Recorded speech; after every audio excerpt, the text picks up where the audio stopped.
Nah, dalam kalimat ini kamu jangan menyela dulu. Biarkan malaikat Jibril mengeja seluruh wahyu itu. Nah, nanti setelah selesai baru kamu mengulang lagi dengan pengawasan Jibril. Kita tidak bisa membayangkan ya bagaimana suasananya. Memang itu kan dimensi yang berbeda ya. Rasulullah Muhammad SAW secara basyar berada di dimensi manusia yang punya kasar ini, jasad kasar ini ya. Sementara malaikat berada di dimensi tidak punya jasad kasar ini, hanya ruh. Bagaimana bentuk komunikasinya itu ya? Tidak mudah saya rasa ya. Rasulullah Muhammad SAW setiap kali menerima wahyu itu mungkin karena beda dimensi itu sehingga memerlukan energi, effort yang luar biasa besar ya. Itulah kenapa Nabi Muhammad SAW setiap kali menerima wahyu itu mesti gemetarnya itu ya. Dan kalau setelah menerima wahyu biasanya kemudian berkeringat dingin. Artinya meskipun waktu dingin pun berkeringat karena saking dahsyatnya komunikasi dua dimensi itu. Lah tetapi ketika Rasulullah sering gemetar itu, lalu orang-orang yang tidak suka menambahkan amunisi fitnahnya dengan mengatakan Muhammad itu kena epilepsi katanya. Jadi dia menghinanya begitu. Muhammad itu punya penyakit ayan. Begitu. Lah lebih parah lagi mereka ngolok-ngoloknya itu. Muhammad itu selain kena penyakit ayan, yang namanya wahyu itu diterima dia pada saat kena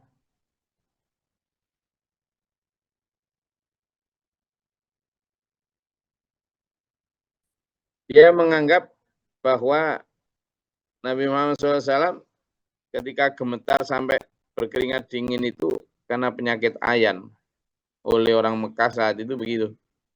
Orang-orang kafir juga atau orang yang di Nasrani yang tidak suka. Jadi gemetarnya Nabi Muhammad SAW itu sebenarnya saking dahsyatnya komunikasi dua dimensi itu. Sampai kadang berkeringat dingin gitu. Tapi bagi yang tidak suka menganggapnya itu Muhammad kena penyakit ayan. Sudah pun begitu, menambah ketidakpercayaan mereka dengan mengatakan, lah itu setiap kali ada yang katanya wahyu itu mesti pada saat ayatnya kumat itu. Nah, itu. Sehingga mereka makin tidak percaya. Malah Nabi Muhammad dianggap sihir. Kenapa ya? Pada saat itu Surya ketemu sama sesembahannya itu. Jadi kita bisa bayangkan betapa beratnya beban yang dipikul oleh Rasulullah Muhammad SAW, terutama ketika pada proses bergilirannya wahyu datang secara bertahap. Oh iya, jadi beratnya tidak hanya proses menerima wahyu secara fisik maupun mental, tetapi beratnya juga ketika itu dihadapkan pada masyarakat. Lah masyarakat gimana mau percaya menganggap bahwa itu kitab suci? Kalau pertama, tidak ada kitab sucinya di hadapan orang-orang itu, tidak ada. Dalikal kitabu inilah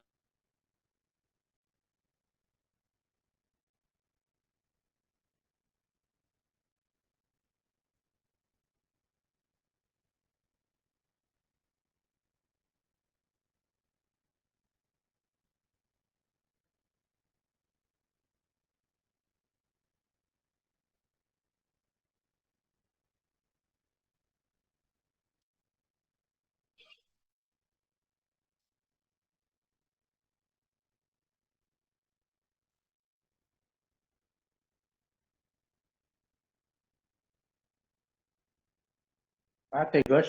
Mati.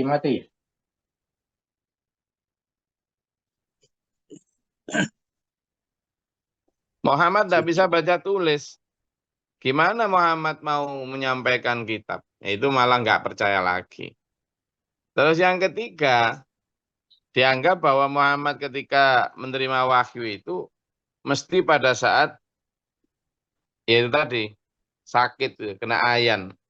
Wah, berarti ya Muhammad ini bohong. Kalau gitu ya apa? Jangan dipercaya. Nah, gitu. Jangan dipercaya. Lah kalau sudah begitu ya berarti Qur'annya juga bohong kan gitu. Berarti Qur'annya juga bohong. Nah, kalau sudah begitu ya makin tidak percaya. Apalagi yang keempat juga isi dari wahyu yang diturunkan itu tidak cocok dengan nafsu manusia secara perilaku. Yang terakhir, sudah pun tidak cocok, isi kitab itu merubah tradisi. Nah, ya tambah nggak karu-karuan. Maka tidak ada yang percaya, itu ya. Itu beberapa hal. Maka Muhammad, sudahlah kamu imani saja apa yang ada di kitab itu. Kalaupun ada orang yang tidak percaya, sudahlah. Cukup wakafa billahi syahida. Cukuplah Allah sebagai saksi atas kebenaran wahyu itu. Wa qur rabbi zidni ilman, dan katakanlah, ya Allah Rabbi zidni ilman, tambahkanlah ilmu bagi kami, bagiku. Jadi kita minta kepada Allah, minta tambahan ilmu dulu ya. Ilmu yang bermanfaat. Rabbi zidni ilman nafi'ah. Minta tambahan ilmu yang bermanfaat. Ilmu apapun yang bermanfaat. Karena ada banyak ilmu juga yang tidak bermanfaat.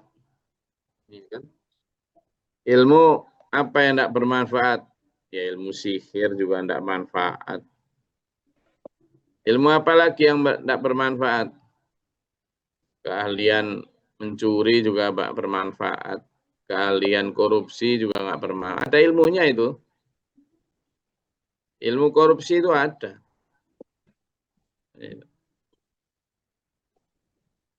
Walaqad ahidna ila adama min qablu fanasya wa lam najid lahu azman. Dan sungguh telah kami pesankan kepada Adam dahulu, tetapi dia lupa. Dan kami tidak dapati kemauan yang kuat kepadanya. Apa ini maksud? Manusia itu dinamai insan, itu karena diberi janji lalu lupa. Jadi insan itu dari kata nasya itu lupa. Makanya insan itu manusia yang banyak lupa. Lupa kalau janji mau taat kepada Allah, ternyata di dunia tidak taat. Nah itu.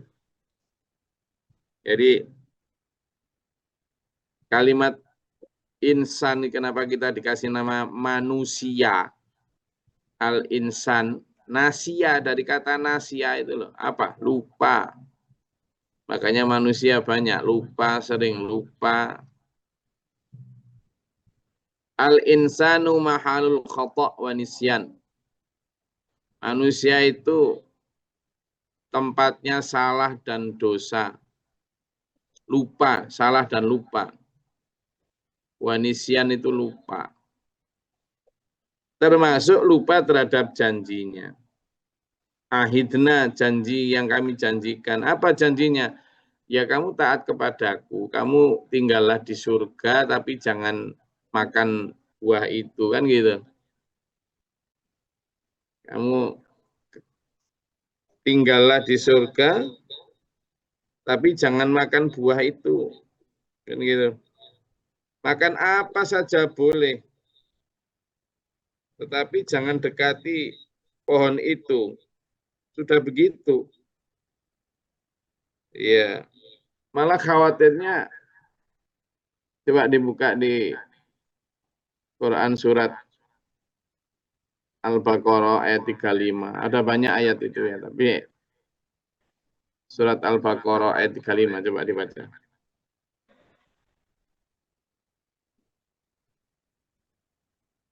Jin Gus. A'udzu billahi minasyaitonir rajim. Bismillahirrahmanirrahim. Dan kami berfirman, wahai Adam, tinggalkanlah engkau dan istrimu di dalam surga dan makanlah dengan nikmat berbagai makanan ada di sana sesukamu. Tetapi janganlah kamu dekati pohon ini.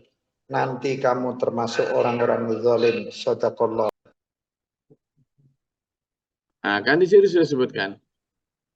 Kamu tinggallah di surga ini. Makanlah sepuasmu apa saja. Bersama istrimu, wes tinggal di sini. Tapi jangan satu saja. Jangan kamu dekati satu pohon. Lah, wis enak loh padahal dulu. Kurang apa di surga itu enaknya ya Allah. Ya, kita ini belajar dari pengalaman nenek moyang kita. Surat Al-A'raf itu juga disebutkan itu. Al-A'raf ayat 19 coba dibuka ya. Al-A'raf ayat 19. Di Al-A'raf ayat 9 itu malah disebutkan masyiktuma. Apa yang kalian mau, apa saja di surga. Nah, coba dibuka Al-A'raf ayat 19. Izin Terus, Gus. silakan. Bu Nurjana Idris, silakan. Bismillahirrahmanirrahim. Wahai Adam, tinggallah engkau dan istrimu di surga ini. Lalu makanlah apa saja yang kamu berdua sukai, dan janganlah kamu berdua mendekati pohon yang satu ini. Kamu berdua termasuk orang-orang yang zalim. Shadaqallahul adzim. Disebutkan tuh yang dibaca Bu Nurjana tadi. Wa idza qulna, dan ketika kita katakan, ya Adam, wahai Adam, uskun, kamu tinggallah antara kamu wa zaujuka dan istrimu al jannata di surga ini. Fakula, dan keduanya kamu makanlah min haitsu syi'tuma, dari apa saja yang kamu kehendaki, yang kamu sukai, silakan. Tidak ada larangan. Itu. Satu saja, wala taqroba, janganlah kamu duanya dekati. Hadhihi syajarah, pohon ini. Fatakuna minadz zalimin. Kalau kamu sampai dekati itu, nanti kamu jadi orang yang merugi, orang yang zalim, orang yang nanti nggak enak lah gitu. Itu yang disebut min qablu, sudah diingatkan, tapi tetap aja namanya al-insan itu, manusia itu lupa ya, fanasia ya, lupa betul. Walam najid lahu azman, dan kami tidak mendapati mereka itu orang yang kuat tekadnya untuk benar-benar memegang janji. Nah, sampean dan saya ini dulu, ayo jadi orang yang kuat, jangan sampai lupa. Lah pentingnya kita ngaji itu kan gini dulu ya. Manusia itu tempatnya salah dan lupa. Sehingga ngaji itu untuk ngingetin lagi dan lagi terus. Memang lupa. Kemarin sudah tahu, Gus, sudah tahu, saya sudah tahu, gitu kan. Bolak-balik kok gitu aja, Le. Ya memang sudah tahu. Tapi manusia itu tempatnya lupa. Makanya ngaji itu untuk mengingatkan. Makanya doa setelah ngaji dulu. Allahumma rahamna bil Qur'an. Itu kan, ya Allah rahmati kami dengan Al-Qur'an. Allahumma rahamna bil Qur'an waj'alhu lana imaman wa nuran wa hudan wa rahmatan waj'alhu lana, dan jadikanlah Quran itu bagi kami imaman, sebagai imam, driver, sopir, wa nuran, dan cahaya, wa hudan, dan petunjuk, wa rahmah, dan rahmat. Allahumma dzakirna, ya Allah ingatkanlah kami. Idza nasina dzakirna minhu, darinya dengan Quran itu manasina, apa yang kami lupa. Jadi wadzakirna minhu manasina, itu begitu artinya. Ingatkanlah kami tentang apa yang kami lupa. Wa'alimna minhu jahilna, dan ajari kami apa yang kami memang belum tahu. Nah, kita ngaji ini, saya deremimil cara wewet tiap pagi kayak gini ini. Sambil ngantuk kayak gini ini. Untuk ngingetin diri saya sendiri, Gus Glory ini, kadang lupa juga. Dan juga belajar tentang apa yang majahilna, apa yang kami belum tahu, yang masih bodoh. Kita harus menganggap diri kita sendiri bodoh. Bodoh dalam arti apa? Belum tahu. Ada banyak hal yang kita belum tahu. Ya seperti ini misalnya. Ternyata Rasulullah juga pernah diingatkan oleh Allah, jangan terburu-buru. Nah, sama ketika kita ngaji juga gitu kan. Jangan terburu-buru menyela. Dengerin dulu sampai ayyuqdo ilaika wahyuhu, kata Allah sama Nabi Muhammad SAW. Ya, jadi ya supaya kita tidak lupa itu ngaji seperti ini. Waj'alhu lana hujjatan, kan gitu. Jadi itu nanti jadi hujjah kita. Wa idza qulna lil malaikati isjudu li adama fasajadu illa iblis aba. Maka ketika kami wahyukan, kita perintahkan kepada seluruh penghuni surga, termasuk para malaikat untuk tunduk, diatur sama Adam, semuanya mau tunduk patuh. Kecuali satu, iblis, dia enggan untuk tunduk. Aba.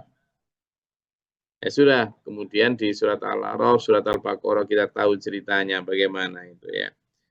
Lalu ya sudah, begitu iblis tidak suka, tidak mau, maka Allah mewanti-wanti sama Adam. Waqulna faqulna, maka kami berkata kepada siapa Adam.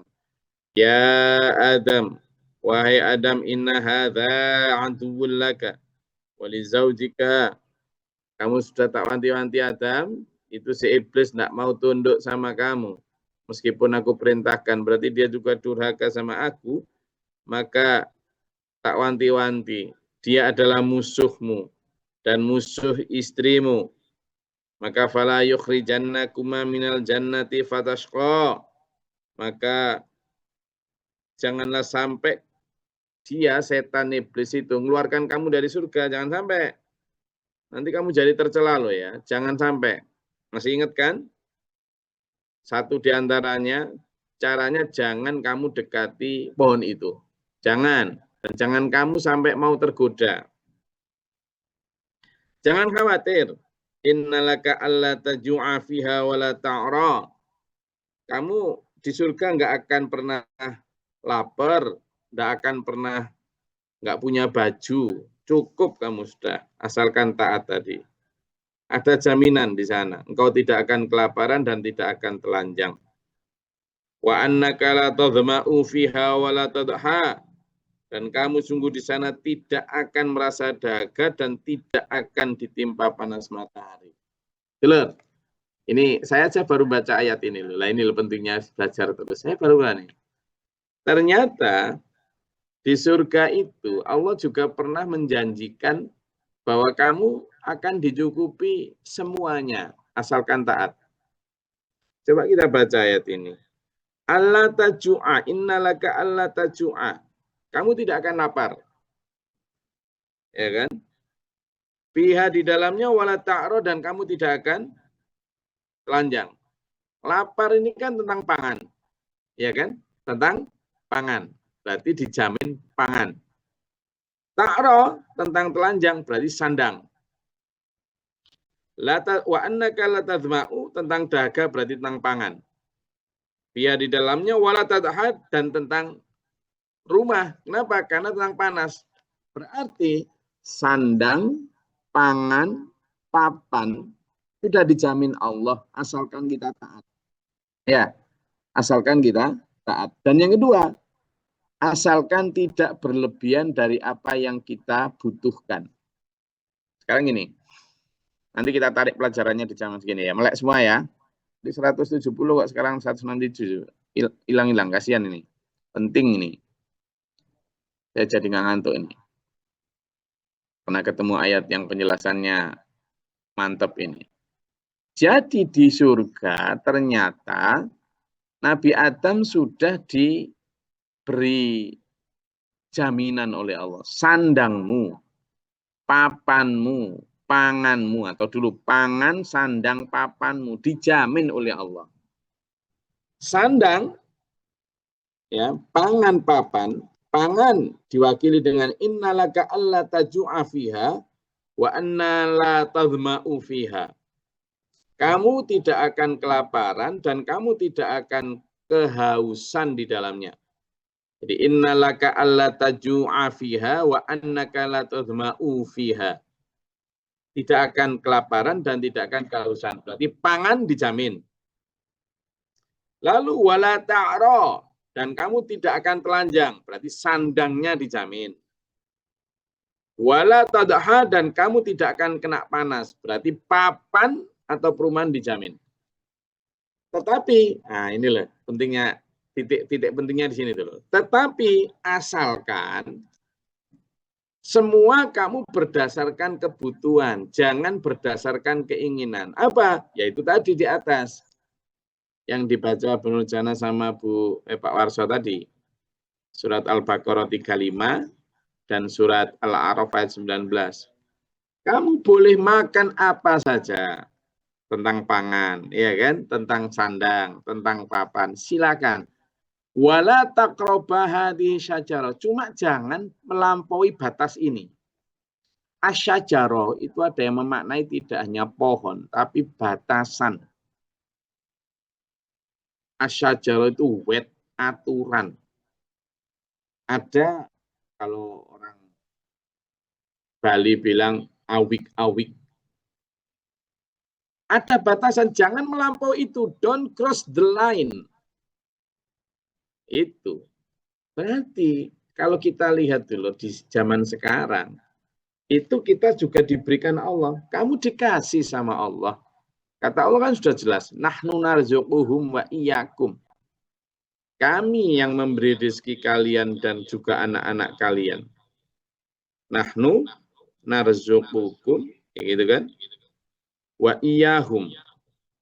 Coba dibuka di surat Al-An'am ayat 151. Enggak dibuka.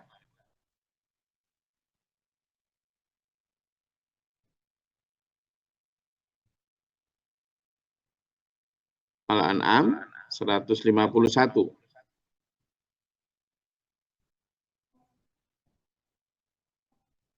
Nggih, izin Gus Glori. A'udzubillahi minasyaitonirrajim. Bismillahirrahmanirrahim. Katakanlah Muhammad, marilah aku bacakan apa yang diharamkan Tuhan kepadamu. Jangan mempersekutukannya dengan apapun. Berbuat baik kepada ibu bapak. Jangan membunuh anak-anakmu karena miskin. Kamilah yang memberi rezeki kepadamu dan kepada mereka. Janganlah kamu mendekati perbuatan keji, baik yang terlihat maupun yang tersembunyi. Janganlah kamu membunuh orang yang diharamkan Allah, kecuali dengan alasan yang benar. Demikianlah Dia memerintahkan kepadamu agar kamu mengerti.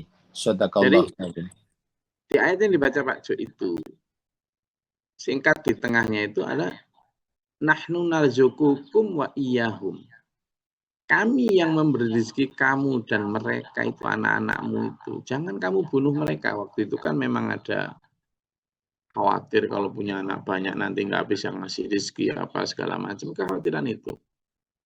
Dan juga jangan kamu melampaui batas. Gitu. Nah di situ jelas itu bahwa kita itu dikasih sama Allah rezeki itu dengan batas masing-masing. Ada yang dikasih 10 juta, ada yang 1 juta, ada yang 1 miliar, tapi semua dikasih sama Allah. Nah itu ada sambungannya di surat Al-Isra ayat 31. Coba sama itu. Kalimatnya juga gitu. Kami yang kalau di ayat yang dibaca Pak Jo tadi, itu nahnu narzukukum wa iyyahum. Kalau di surat Al-Isra disebutkan nahnu narzukuhum wa iyyakum. Jadi dibalik. Tapi sama maknanya. Bahwa sudah ketemu? Al-Isra ayat 31. Sampun Gus. Silakan. A'udzubillahi minasyaitonirrajim. Bismillahirrahmanirrahim. Janganlah kamu membunuh anak-anakmu karena takut miskin. Kamilah yang memberi rezeki kepada mereka dan juga kepadamu. Sesungguhnya membunuh mereka itu adalah suatu dosa yang besar. Shadaqallahul adzim. Jadi kita itu sudah diberi Allah. Kembali ke surat Toha yang sedang kita bahas di sini. Bahwa kita diberi Allah. Cuma jangan melampaui batas. Tetapi apa yang dilakukan? Fawaswasa ilaihi syaitanu qala ya Adamu hal adulluka ala syajaratil khuldi wa mulkil la yabla. Maka diwaswas di hatinya setan. Setan masuk ke dalam hati Adam dan Hawa. Kamu mau tak Adam? Tak tunjukkan satu pohon yang itu akan membuat kamu kekal. Dan juga menjadikan kamu tidak binasa, punya kerajaan yang hebat. Akan gitu, coba ini, hati-hati ya. Jadi diiming-iming ke Adam, kamu nanti bisa kekal panjang umur. Yang kedua, kamu juga akan berkuasa hebat, enak selamanya. Iming-imingnya itu. Ada pohon yang kalau kamu makan itu, kamu jadi begitu. Fa'akala minha fabadat lahuma saw'atuhuma wa tafiqa yakhsifani alaihima mi waraqil jannah. Maka karena tergoda dengan iming-iming tadi akan abadi panjang umur dan juga akan berkuasa enak hebat dipuji orang lah intinya begitu. Maka kemudian memakan, lupa sama janjinya kepada Allah tadi. Maka tiba-tiba bukannya malah abadi, tapi malah baju yang dia pakai tanggal semua, kelihatan semua auratnya. Kelihatan semua, sehingga kemudian di situ diceritakan di ayat 100, lalu keduanya memakannya, lalu tampaklah oleh keduanya aurat mereka. Sebagai balasan telah menyalahi perintah Allah dan mentaati bisikan iblis tadi. Dan mulailah keduanya menutupinya dengan daun-daun surga. Dan telah durhakalah Adam kepada Tuhannya. Ya kan, wa'asa Adamu rabbahu faghawa. Manusia buah khuldinya di dunia ini, khuldi itu kan abadi. Manusia itu dengan harta, dengan kekuasaannya seolah-olah dia akan abadi. Itu khuldinya manusia di dunia.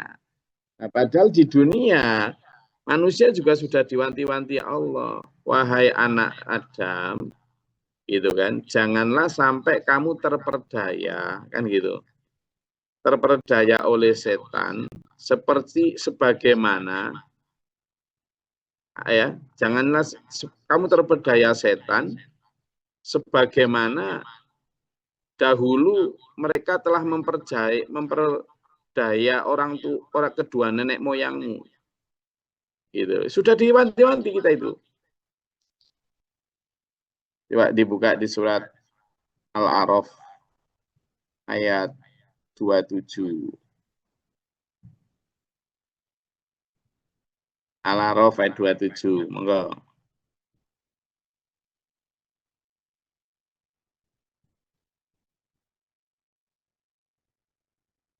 Ampun. Ampun Gus. Monggo. Yang lain bisa?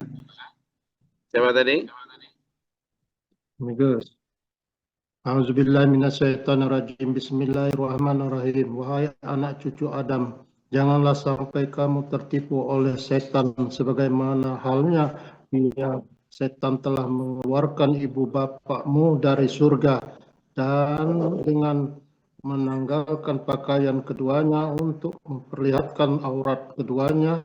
Sesungguhnya dia dan pengikutnya dapat melihat kamu dari suatu tempat yang kamu tidak bisa melihat mereka. Sesungguhnya kami telah menjadikan setan-setan itu pemimpin bagi orang-orang yang tidak beriman. Shadaqallahu azim. Jadi di sini dijelaskan bahwa jangan kamu terperdaya oleh setan sebagaimana mereka telah berhasil mengeluarkan bapak ibumu dari surga. Jangan, gitu kata Allah.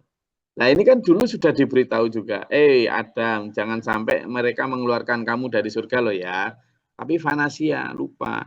Nah sekarang kita diwanti-wanti sama Allah, manusia, jangan sampai kamu diperdaya setan sebagaimana orang tuamu telah dikeluarkan dari surga. Diwanti-wanti. Satu di antara caranya setan itu adalah melalui dengan harta, dengan bisikan keluarga, kekuasaan. Itu ada tuh ayatnya tuh.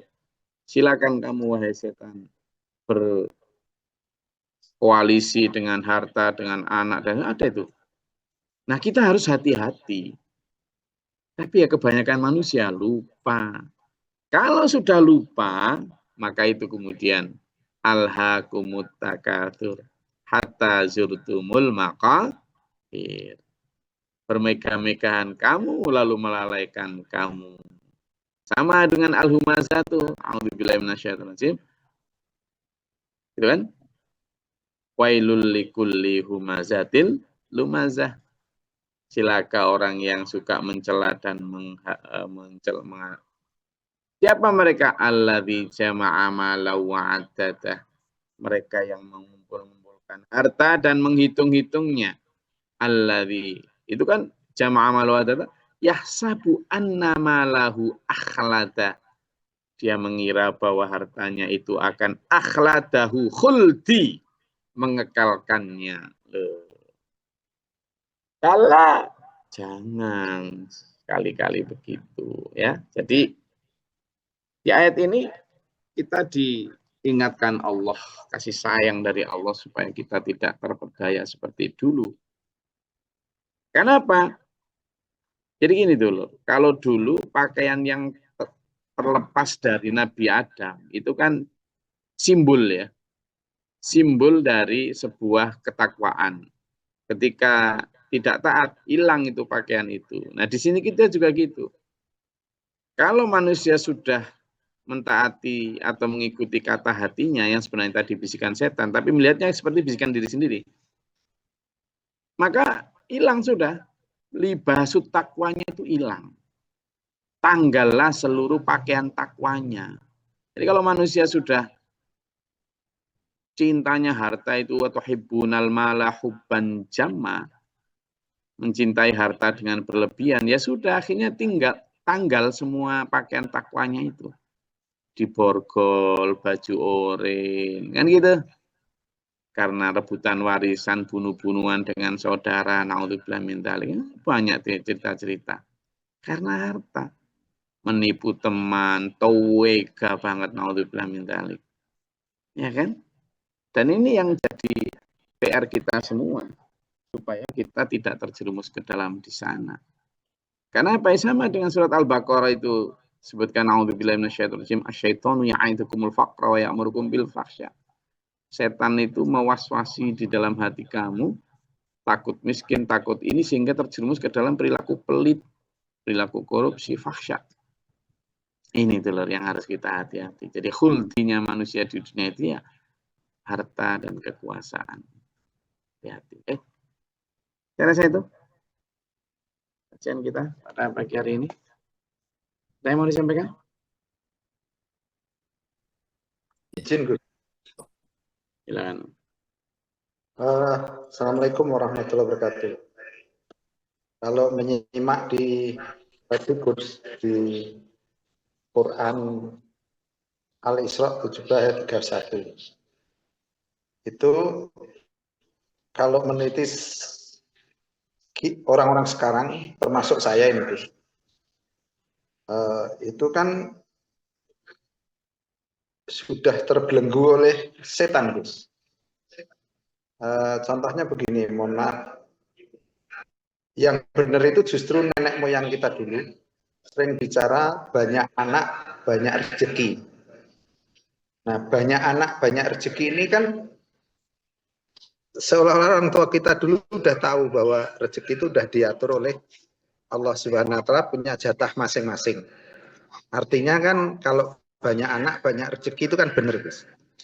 Yang nggak benar itu kan justru di era-era modern sekarang ini, sehingga seolah-olah kalau banyak anak itu nanti susah.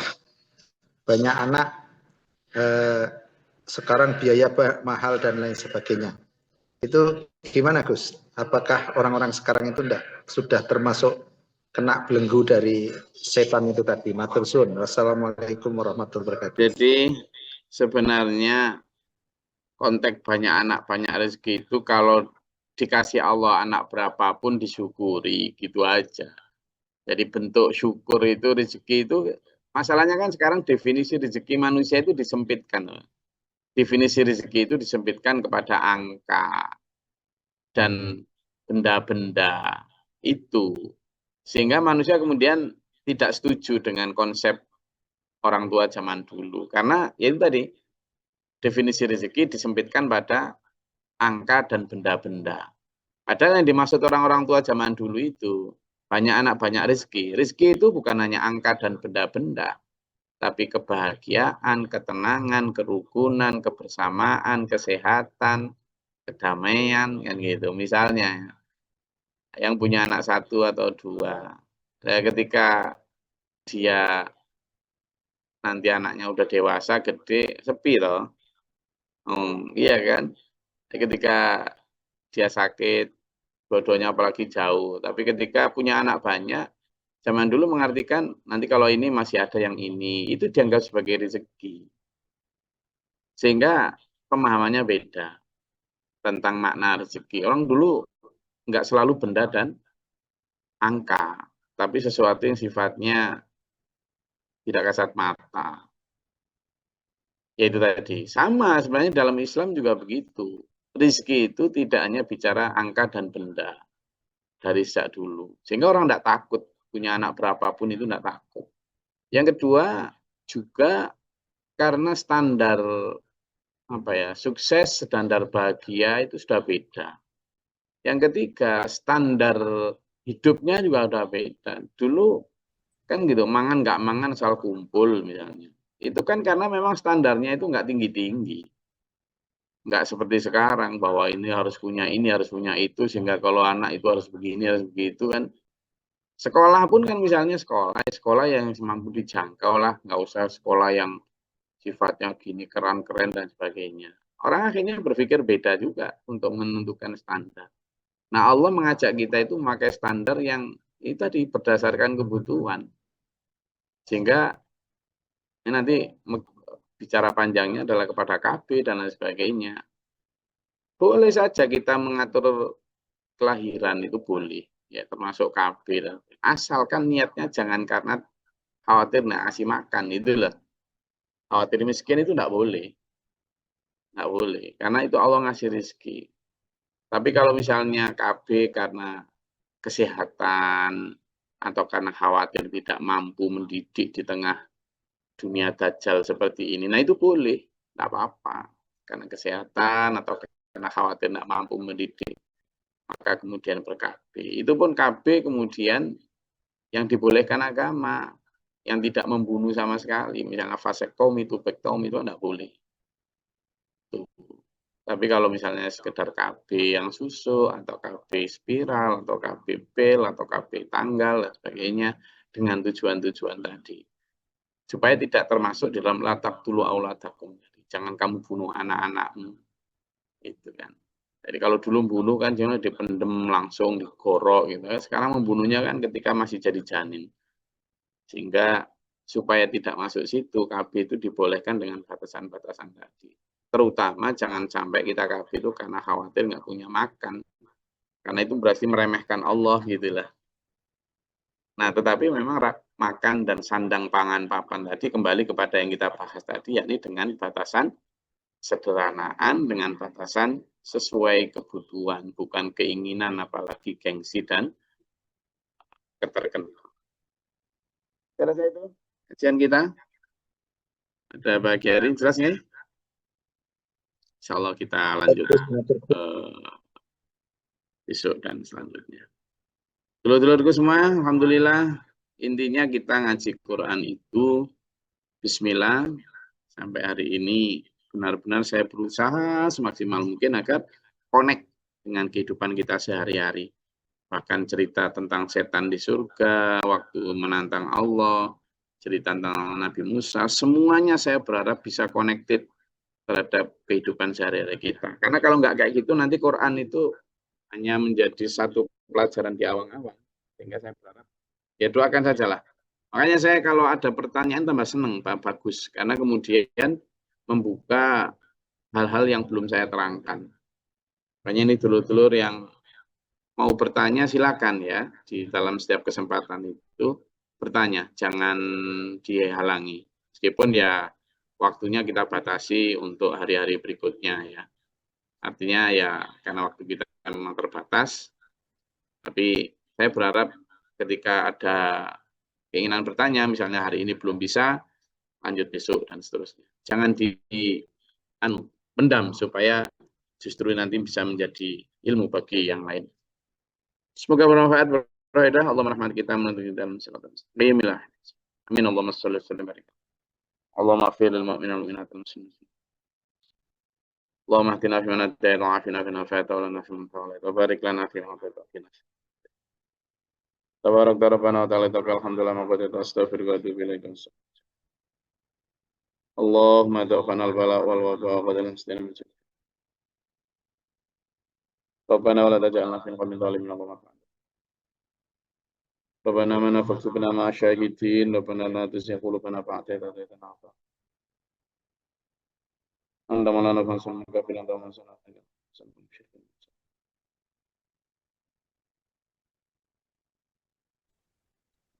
Rabbi a'udzu bika min al-jahdi syaitan wa a'udzu bika min al-nafs.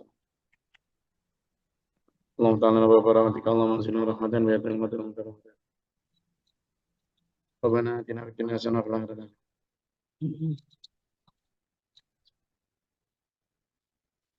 Alhamdulillahirabbil alamin. Assalamualaikum warahmatullahi wabarakatuh. Waalaikumsalam. Allahumma rahamna bil Qur'an waj'alhu lana imam.